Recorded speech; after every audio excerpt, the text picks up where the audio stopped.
Bonjour, c'est Pierre-Paul de Cyclopop. Aujourd'hui, on va parler des différentes améliorations qu'on peut faire sur votre vélo. Il y a des gens que ça fait des fois 1 an ou 2 qui ont leur vélo ou ne sont pas prêts tout à fait pour changer le vélo. Je cherche quel genre d'amélioration qu'ils peuvent faire. Ce que moi, je conseillerais en premier, c'est les roues. Quand on regarde les roues, il y a différentes choses qu'on peut faire. Ça, c'est l'upgrade qui va faire la plus grande différence sur le vélo. Tout dépendamment de quel style de vélo que vous faites, si vous êtes quelqu'un qui fait beaucoup de montées, quelqu'un qui fait beaucoup de time trial, quelqu'un qui fait des triathlons, on peut vraiment aller chercher des roues qui vont avoir différents avantages par leur propriété. Des roues qui vont avoir des meilleurs roulements, il y a des roues qui vont être un peu plus légères, il y a des roues qui vont avoir des avantages aérodynamiques parce qu'ils vont être profilés. C'est que tout dépendamment de ce que vous faites exactement, on est capable d'aller chercher une roue qui va être optimale à votre utilisation. La prochaine amélioration, surtout si vous venez juste de faire les roues, c'est les pneus. Avec les pneus, on peut avoir des pneus qui sont beaucoup plus résistants au niveau des crevaisons. On peut aller chercher des pneus qui vont avoir une meilleure adhérence au sol. On peut avoir des pneus qui vont aussi avoir moins de résistance au sol.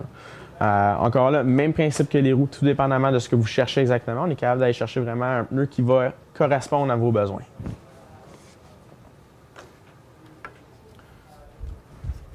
La prochaine amélioration que je vais vous parler, ça va être au niveau du guidon.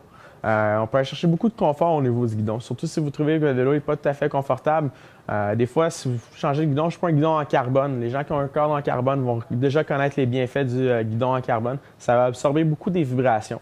L'autre chose aussi, si on regarde ce guidon-là, il est profilé sur le dessus. C'est quand on met nos mains sur le dessus, c'est un petit peu plus. On a une meilleure surface de contact avec la main. Encore là, on peut aller chercher un peu de confort pour certaines personnes.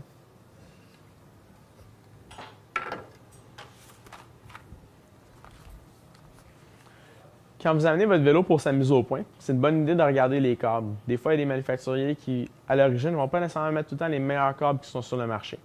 Au lieu de changer les dérailleurs, changer le système de vitesse ou de frein pour que ça fonctionne mieux, essayez les câbles avant. Vous allez être surpris de la différence que ça peut faire. Surtout les câbles comme les Gore, il va y avoir un enduit de plastique qui va couvrir le câble du début jusqu'à la fin. L'avantage de ça, c'est que si vous faites prendre dans la pluie, ça n'affectera pas la différence au niveau du changement de vitesse ou au niveau du freinage aussi. Une fois que vous avez tout fait ça, vous ne savez plus quoi faire. Vous vous entraînez beaucoup à l'intérieur pendant l'hiver aussi. Vous voulez trouver un moyen d'augmenter vos watts, baisser votre résistance au sol. Les bearings en céramique vont faire une grande différence pour ça. Les bearings en céramique, c'est disponible pour le boîtier de pédalier, pour le dérailleur, ou aussi pour le moyeu des roues. Ce que ça va faire, c'est que ça va baisser la résistance. Le bearing va tourner beaucoup plus facilement. Mais ça, c'est un dernier recours. Une fois qu'on a tout fait les upgrades, qu'on ne sait plus vraiment quoi faire, ça, c'est le dernier upgrade. Merci. On se voit bientôt sur la route. À la prochaine.